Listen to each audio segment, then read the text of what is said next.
Hello बच्चों, how are you? अच्छे हैं आप? मैं Vishal Singh from KJB science easy learning again. Mathematics part 3, height and distance, class 10th term 2।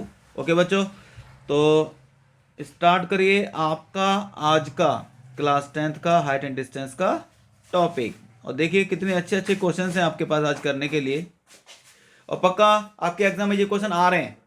These questions are coming in your exams, पक्का promise, ये बोल रहा हूं मैं आपसे, ठीक है ना। इनके अलावा और कोई क्वेश्चन एग्जाम में कभी नहीं आते। इन्हीं क्वेश्चन के जैसे ही दूसरे क्वेश्चन होंगे, अगर होंगे तो वही आपको बहुत अच्छे से प्रैक्टिस करनी है, ठीक है बच्चों। तो फर्स्ट क्वेश्चन है आपके पास, ठीक है बच्चों। तो पक्का प्रॉमिस यही क्वेश्चन आपके एग्जाम में आ रहे हैं, पक्का बहुत अच्छे तरीके से प्रैक्टिस करते रहिए इन सारे के सारे क्वेश्चंस की, ठीक है कि नहीं? ठीक है, चलिए पहला क्वेश्चन ये है आपके सामने। If the horizontal distance of a boat from the bridge is 25 metre, किसी ब्रिज के साथ किसी बोट का जो डिस्टेंस है वो कितना है बच्चों? 25 मीटर का है। If the height of the bridge is 25 metre, height of the bridge वो भी 25 मीटर की है, then the angle of depression of the boat from the bridge, इस ब्रिज से एंगल ऑफ डिप्रेशन कितना होगा ये आपको बताना है, ठीक है। मान लीजिए ये कोई ब्रिज है, आप यहाँ पर ब्रिज के ऊपर यहाँ पर खड़े हुए हैं, और इस ब्रिज की जो हाइट है, दिस हाइट इज 25 मीटर। आगे कि नहीं आगे सारे बच्चों को? ठीक है कि नहीं? ठीक है। और सपोज 25 मीटर दूर यहाँ पर ये भी 25 मीटर का है, और ये कोई बोट आ रही है आपको, ठीक है ना। तो यहां से आप जब बोट को देखेंगे तो हॉरिजॉन्टल लाइन के साथ this is the angle of depression, और दिस एंगल इज कितना बता दीजिए, ये इसने पूछा है। Then the angle of depression of the boat of the bridge, ये आपको फाइंड करना है, ठीक है ना। कितना होगा? अब कॉमन सेंस की बात है, जब ये एंगल थीटा अगर मैं मान लूं तो ये वाला भी थीटा होगा प्यारे बच्चों। बोलिए होगा कि नहीं होगा? ऑल्टरनेट एंगल इक्वल होते हैं। तो इसमें टेन थीटा का फॉर्मूला लगा दीजिए। मान लीजिए this is A, this is B, this is C. Tan theta is equal to perpendicular upon base, that is 1, और tan theta is equal to tan 45, theta is equal to 45, angle is 25 degree, sorry 45 degree. सारे बच्चों को आ गया कि नहीं आ गया बता दीजिए। सबसे पहले आपको सीखने हैं अपने सारे के सारे कॉन्सेप्ट। याद रखिए एंगल ऑफ एलिवेशन कौन सा है, डिप्रेशन कौन सा है, किस टाइप से हमको फॉर्म करना है, ठीक है ना। बस ये चीजें याद रखनी पड़ती हैं, कुछ भी याद रखने की जरूरत नहीं है। आपके लिए आज मैंने कुछ क्वेश्चंस दिए हैं जिनमें मैंने फिगर बना के दे दिया है, क्योंकि बाई चांस कभी कभी ऐसा क्वेश्चन भी आपके सामने आ सकता है जिसमें फिगर बना हुआ हो और आपसे कुछ पूछे। तो जैसे कि इस फिगर में आपसे पेरीमीटर पूछा है, तो पेरीमीटर का मतलब होता है चारों बाउंड्रीज की लेंथ, ठीक है ना। ये 10 है तो पक्का ये भी 10 होगा। अब इस 10 को यूज करके आप ये बेस निकाल देना, जितना ये होगा उतना ही ये होगा। फिर पेरीमीटर निकाल देना, पेरीमीटर कितना होता है? 12 प्लस बी, ये आपने पढ़ा था रेक्टेंगल का पेरीमीटर। नेक्स्ट बिल्कुल सेम इसी टाइप से जो कुछ भी मैं पूछा निकाल देना। और आज मैंने एक और काम किया है, मैं सोचा था कि बच्चे आंसर्स निकालते हैं, पता नहीं उनके आंसर्स कैसे आते होंगे, तो इसलिए मैंने आपको ये आंसर्स भी दे दिए हैं साथ में। अब अपना जब क्वेश्चन सॉल्व करेंगे तो अपना आंसर मैच कर लेना कि आपका आंसर इतना आ गया या फिर नहीं आ गया, ठीक है बच्चों। हैंड रेस करते जाया करिए, यस सर सही चीज है, समझ में आ रहा है, आंसर दे दिया है, अच्छा स्टेप है, समझ में आ गया कि नहीं आ गया बता दीजिए। सेम इस क्वेश्चन के साथ फिर दोबारा से मैंने आपको फिगर दे दिया है, आपको कोई प्रॉब्लम नहीं आएगी, और साथ में ये आंसर भी दे दिया है।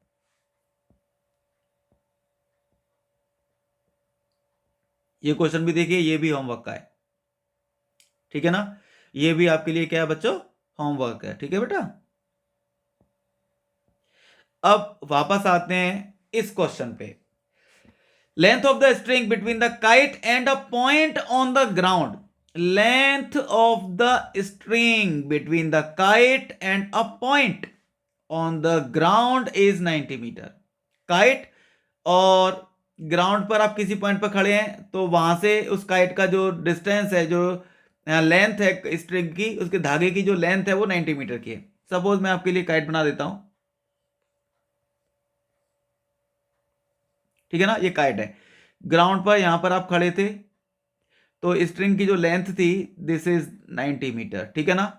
If the string makes an angle alpha with the level ground, अगर ये स्ट्रिंग जो है लेवल ग्राउंड के साथ जो एंगल बना रही है दिस इज एल्फा, ठीक है कि नहीं, ठीक है। Such that sine alpha is equal to 3/5, sine alpha की वैल्यू कितनी है बच्चों, 3/5 दे रखी है। Find the height of the kite, kite की आपको ये हाइट निकालनी है, हाइट कितनी होगी, ठीक है कि नहीं, ठीक है। तो बहुत इजी बात है, हाइट फाइंड करनी है। हाइपोटेनस हमको पता है, हाइपोटेनस और हाइट यानी कि परपेंडिकुलर, तो परपेंडिकुलर और हाइपोटेनस काय में आते हैं, साइन में ही तो आते हैं। तो हम क्या लिखेंगे, साइन एल्फा का फॉर्मूला परपेंडिकुलर अपॉन हाइपोटेनस, और इसकी वैल्यू दी हुई है 3/5। जैसे हम साइन, अगर सपोज 30 होता तो साइन 30 इजिकल टू h/90 लिखते, साइन 30 की वैल्यू फिर 1 लिखते, है ना। तो हमें साइन 30 की वैल्यू आती है। सपोज कोई ऐसा एंगल बन रहा है जिसकी वैल्यू हम नहीं जानते, 40 डिग्री का एंगल बन रहा है, 43 का बन रहा है, 48 का बन रहा है, 53 का बन रहा है, तो ऐसे एंगल्स की वैल्यू हम जानते नहीं है, तो वो क्वेश्चन अपने आप बना के दे देता है। सपोज ये अल्फा कोई एंगल बन रहा होगा, इसकी वैल्यू हम जानते नहीं है, तो क्वेश्चन वाले ने हमें इसकी आंसर दे दिया है, साइन अल्फा आप यूज करेंगे तो साइन अल्फा की वैल्यू ये रही 3/5। क्रॉस मल्टीप्लाई कर देंगे प्यारे बच्चों, तो h इजिकल टू आ जाएगा 90 इंटू 3/5, ठीक है ना। तो 5 से इसको काट दीजिए, कितने बार कटेगा, 1854 मीटर, ठीक है बच्चों, this is the answer. Please बहुत ध्यान से पढ़ते जाइए, बहुत ढंग से पढ़ते जाइए, और आप अगर वीडियोस को ध्यान से देख रहे हैं तो मेरा प्रॉमिस है आपसे, हाइट एंड डिस्टेंस आपको परेशान नहीं करेगी। लिख लीजिए कॉपी के ऊपर, हाइट एंड डिस्टेंस पक्का आपके कंट्रोल में है। नेक्स्ट मूव करते हैं प्यारे बच्चों क्वेश्चन नंबर 7 की तरफ, है ना। क्वेश्चन नंबर 7, तो क्वेश्चन नंबर 7 है, an aeroplane when 3000 metre high passes vertically above another plane, जब कोई प्लेन 3000 मीटर की हाइट पर था, 3000 मीटर की हाइट पर था, passes vertically above another plane, ये किसी दूसरे प्लेन के ऊपर से गुजर रहा है, मतलब ये प्लेन जब ये 3000 मीटर की हाइट पर है तब ये किसी दूसरे एरोप्लेन के ऊपर से निकल के जा रहा है। मान लो ये एरोप्लेन था, इस एरोप्लेन के ऊपर से जा रहा है, आ गया कि नहीं आ गया। तो ये जो टोटल हाइट है, मान लीजिए ये और ये दो प्लेन हो गए, ठीक है ना। तो जो पहला वाला प्लेन था जो 3000 मीटर की हाइट पे था, 3000 मीटर की हाइट पर था ऐसे करके, 3000 मीटर की हाइट पर था ऐसे करके, उस समय ये किसी दूसरे प्लेन के ऊपर से निकल के जा रहा था, मतलब ये दूसरा प्लेन है, ये बीच में ही कहीं होगा, है ना। ग्राउंड और इस वाले प्लेन के बीच में कहीं ये वाला प्लेन उड़ रहा है, ठीक है बेटा। अच्छा, फिर क्या हुआ, at an instant when the angle of elevation of two aeroplane from the same point on the ground are 60 degree and 45 degree, तब ग्राउंड पर खड़े होके किसी पर्सन ने देखा कि इसका एंगल ऑफ एलिवेशन 60 डिग्री का है ना, और इसका एंगल ऑफ एलिवेशन ये 45 डिग्री का है, तो ये 45 का हो गया, ये पूरा 60 का हो गया, ठीक है ठीक है। Find the vertical distance between the two planes, vertical distance between the two planes, दोनों प्लेन्स के बीच का डिस्टेंस, यानी कि ये चीज पूछ रहा है, ये वाली चीज, है ना। आप इसे 1 मिनट के लिए क्या मानोगे बताओ, h मान लो, क्या मान लो बेटा, इसको h मान लो। तो ये अंदर वाला पार्ट कितना बचा, अंदर वाला पार्ट कितना बचा, ये बचेगा 3000 माइनस h, यहां से लेके यहां तक, ठीक है। ये 3000 माइनस h हो गया, इसको आप x मान लो, तो ये हो गया a, ये हो गया b, ये हो गया c, और ये हो गया d, ठीक है बच्चों। आप आसानी से निकाल सकते हैं, निकाल सकते हैं कि नहीं निकाल सकते हैं बता दीजिए। तो ट्रायंगल यूज कर लीजिए, पहले कौन सा ट्रायंगल यूज करेंगे बताइए, in triangle ABC, in triangle कौन सा वाला बोलो बेटा, बी और सी, ए बी सी। तो इसमें जो 45 डिग्री का एंगल है, टेन 45 को हम क्या लिखेंगे बोलो बेटा? टेन 45 इजिकल टू परपेंडिकुलर, यानी कि 3000 माइनस, पहले ये बी सी लिख दो, परपेंडिकुलर अपॉन बेस यानी कि ए बी, यही तो हो गया। तो टेन 45 का मतलब 1, बी सी का मतलब 3000 माइनस एच, और ए बी का मतलब एक्स, यही तो हो गया। क्रॉस मल्टीप्लाई कर देंगे तो ये आ जाएगा हमारे पास x is equal to 3000 minus h. This is equation number first. सबको आ गया कि नहीं आ गया बता दीजिए, सारे बच्चों को आ रहा है कि नहीं आ रहा है? ठीक है बेटा। अब बड़ा ट्रायंगल दो, in triangle A B D, A B D, A B D, इस ट्रायंगल को देखिए, इस ट्रायंगल में 60 डिग्री का एंगल है, तो tan 60 is equal to perpendicular यानी कि बी डी अपॉन बेस यानी कि ए बी। ठीक है कि नहीं? ठीक है, यही तो बन जाएगा बेटा। तो अब देखो जरा आगे क्या बनता है। टेन 60 की वैल्यू कितनी होती है? √3 अपॉन 1। बी डी कितना हुआ? बी डी बताओ जरा मुझे, बी डी कितना था? देखो बी डी ये रहा, ये पूरा है, ये पूरा बी डी है, यहाँ से लेके यहाँ तक, है ना? 3000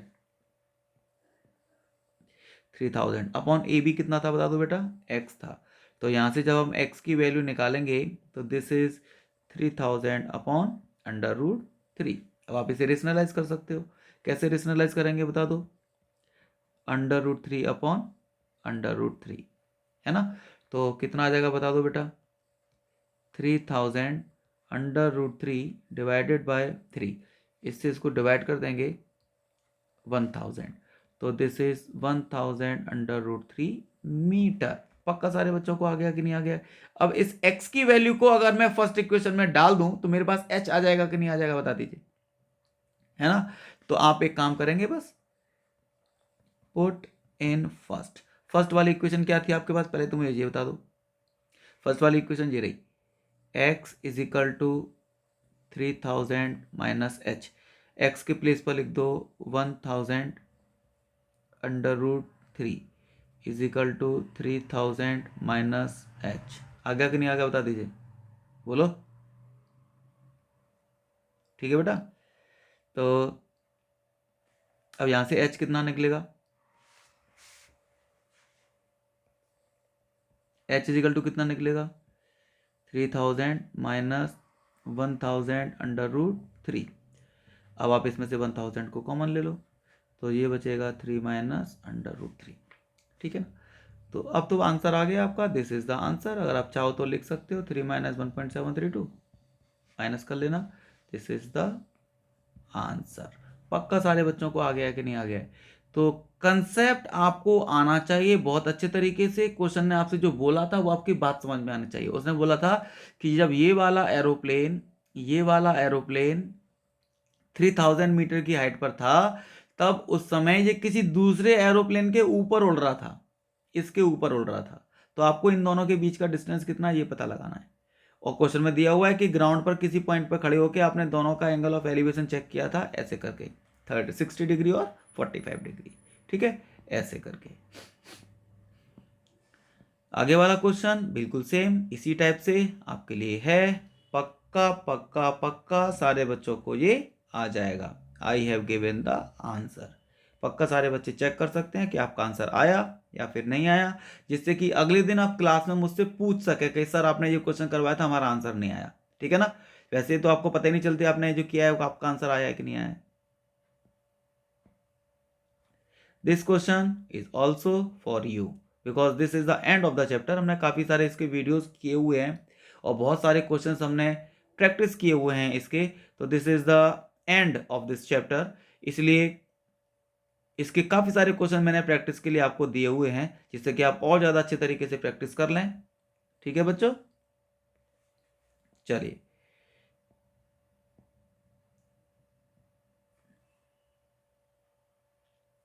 you can do it your self. पक्का सारे बच्चों को आ रहा है? हैंड रेज कर दीजिए जिस जिसको आ रहा है।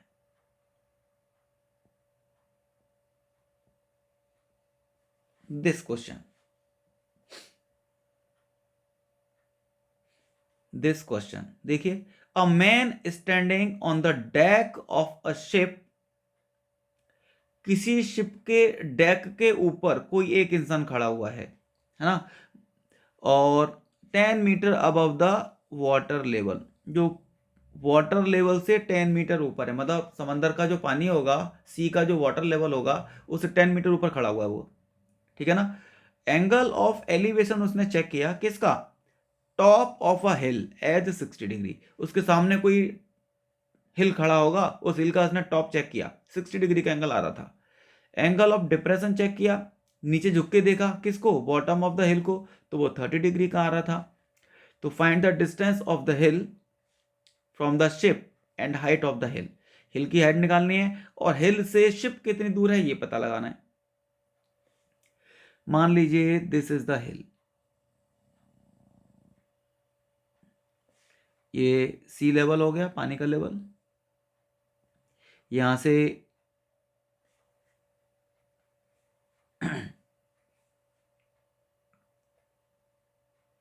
25 मीटर, कितना मीटर था बेटा, 10 मीटर था, सॉरी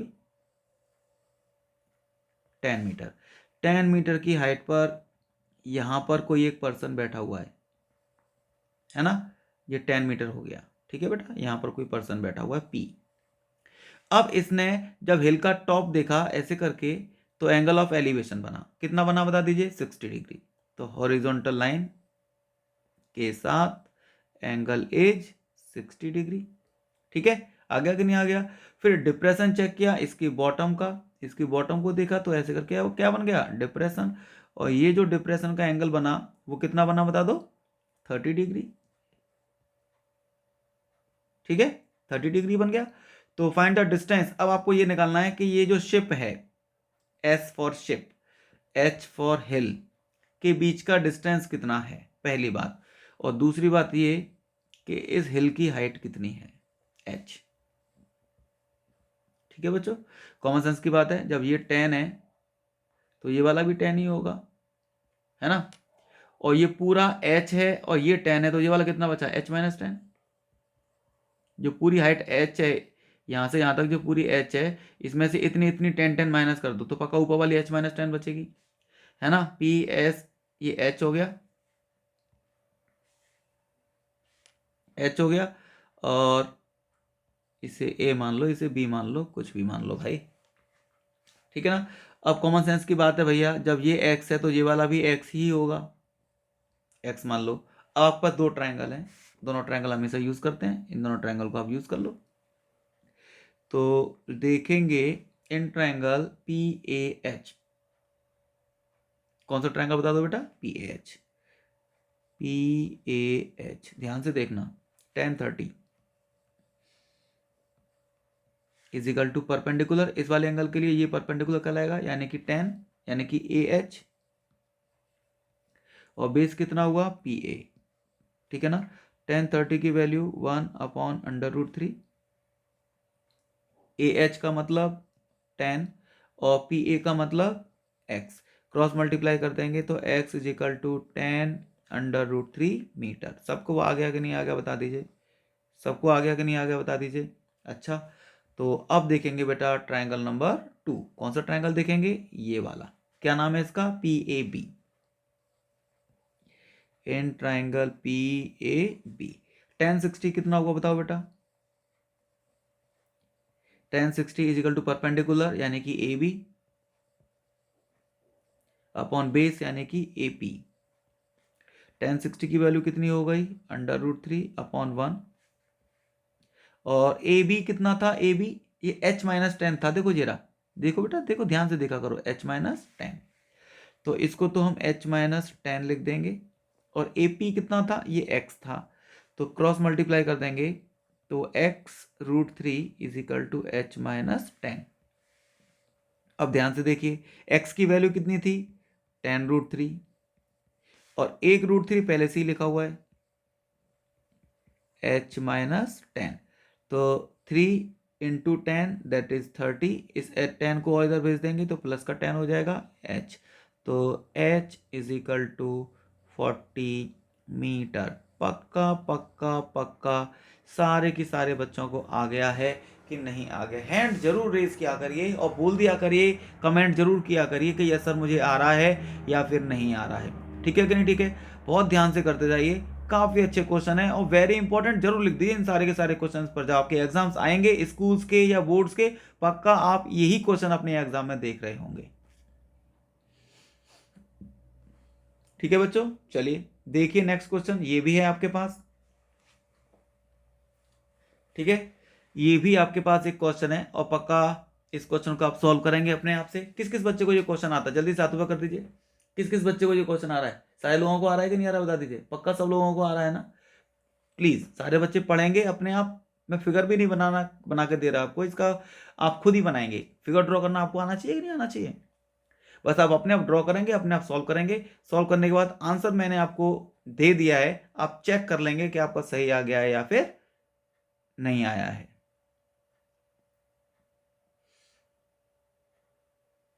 एक और क्वेश्चन ये है आपके लिए। ठीक है, आंसर्स फिर दोबारा से आपके पास हैं और ये क्लाउड वाला क्वेश्चन है। गोला जी, गोला जी, दोबारा से क्लाउड वाला आ रहा है कि नहीं आ रहा है? आपने बोला था सर सपने में भी आ रहा है मुझे, तो अब आपने बोला था ना कल, ये सर मैं सपने में भी क्लाउड वाला क्वेश्चन कर सकता हूं। तो चलिए आप कर लीजिए इस क्वेश्चन को। ठीक है बेटा, नेक्स्ट क्वेश्चन ये है एक और।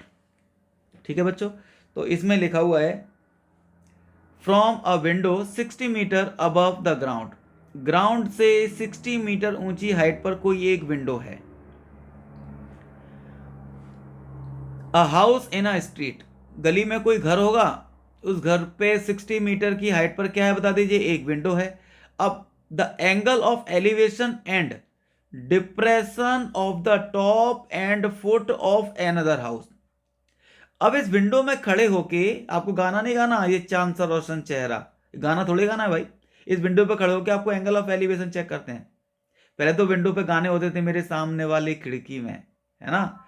तो आजकल विंडो पे खिड़की में गाने नहीं होते, विंडो पर एंगल ऑफ एलिवेशन चेक करते हैं, है ना? विंडो पर खड़े हुए गाना मत गा देना, मेरे सामने वाले खिड़की में एक चांद सा टुकड़ा रहता है। कुछ नहीं रहता भाई, वहां पे खड़े होकर एंगल चेक करते हैं, है ना? एंगल चेक करते हैं, एंगल ऑफ एलिवेशन और एंगल ऑफ डिप्रेशन। किस किस का? सामने वाले घर का। एंगल ही चेक करना और कुछ मत चेक कर लेना, ठीक है कि नहीं? पता चला पंगा हो जाएगा। तो इधर देखिए, ये तो है एक रोड, ये है 60 मीटर की हाइट पर एक विंडो,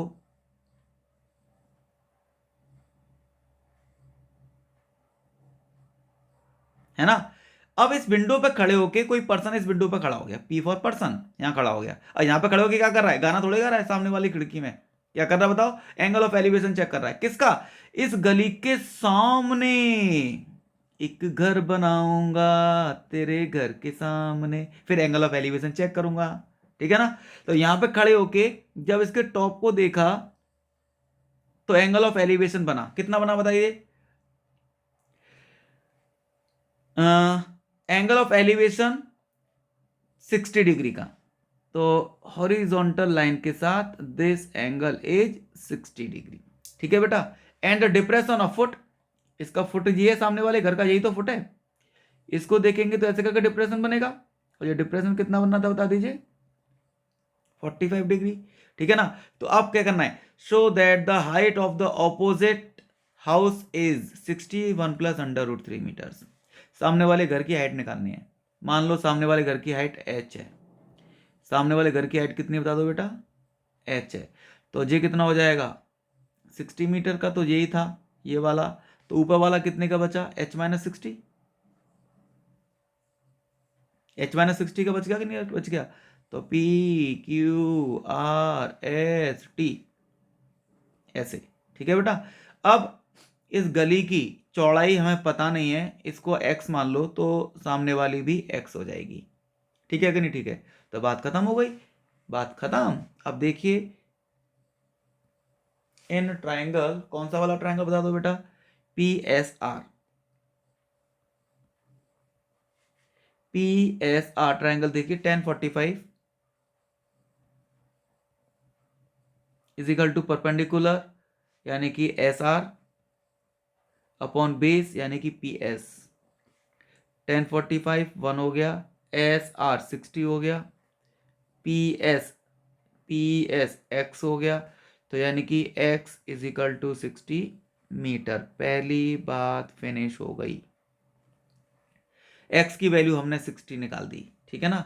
अब निकालेंगे बेटा सामने वाले घर को, देखो और ये वाला ट्रायंगल भी देखो, देखो देखो इन ट्रायंगल पी एस, ऊपर वाले का नाम क्या था, टी, पी एस टी, तो 1060 इज इक्वल टू परपेंडिकुलर यानी कि एस टी अपॉन बेस यानी कि पी एस। तो 1060 की वैल्यू कितनी होती है प्यारे बच्चों, √3 है ना। एस टी कितना था, h माइनस 60, और बेस पी एस कितना था, x। नीचे लिखेंगे 1 और करेंगे क्रॉस मल्टीप्लाई, तो बताओ क्या आ जाएगा, क्या आ जाएगा, h minus 60 is equal to √3x, h minus 60 is equal to √3 x की वैल्यू थी कितनी, 60। तो जब h निकालेंगे तो 60 इधर जाके प्लस हो जाएगा, तो 60√3 तो पहले से ही था, 60 और प्लस हो जाएगा, तो h इज इक्वल टू 60 को कॉमन ले लेंगे, √3 प्लस 1। यही हमको प्रूव करना था, इतने सारे मीटर। सारे बच्चों को पक्का आ गया है कि नहीं आ गया है, और ये हो गया है हेंस प्रूव्ड। सारे बच्चों को आ गया कि नहीं आ गया बता दीजिए, पक्का पक्का पक्का सारे लोगों को आ रहा है कि नहीं आ रहा है, पक्का सारे लोगों को आ रहा है कि नहीं आ रहा है, प्रॉमिस कर दीजिए कि आपको आ रहा है या नहीं आया। बहुत अच्छा क्वेश्चन है, वेरी इंपॉर्टेंट क्वेश्चन। ओके बच्चों, चलिए ये क्वेश्चन है आपके लिए एक और, काफ़ी अच्छा क्वेश्चन है ये भी, काफ़ी अच्छा क्वेश्चन है ये भी, ठीक है बच्चों। आंसर फिर दोबारा से मैंने आपको दे दिया है, आप करेंगे, सॉल्व करेंगे और चेक करेंगे, देखेंगे कि आपको आ रहा है या फिर नहीं आ रहा है। प्यारे बच्चों प्लीज़ प्लीज़ प्लीज़ चेक करिए और देखिए आपको इन सारे क्वेश्चंस के आंसर आ पा रहे हैं या फिर नहीं आ पा रहे हैं, हाइट एंड डिस्टेंस आपने सीखा या फिर कुछ प्रॉब्लम्स हैं। अगर प्रॉब्लम्स हैं तो तुरंत मुझे बता दीजिए, ओके बच्चों, क्योंकि इनमें से काफ़ी सारे लॉन्ग क्वेश्चंस एग्जाम में आपसे पूछ सकता है, वो लॉन्ग क्वेश्चन पक्का एग्जाम में इसमें से जरूर आएगा, ठीक है ना। ओके बच्चों, चलिए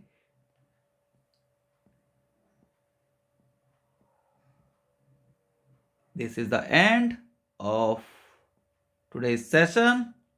प्लीज रेज योर हैंड्स जिस जिसको आ गया है। ओके बच्चों, ये चैप्टर आपका खत्म हो गया है। Tomorrow next time we will meet with the next chapter, और नेक्स्ट चैप्टर आपका कौन सा होगा आपको पता है। Okay, tomorrow same time same channel, till then bye bye, good night, see you again. Okay बेटा, गुड नाइट।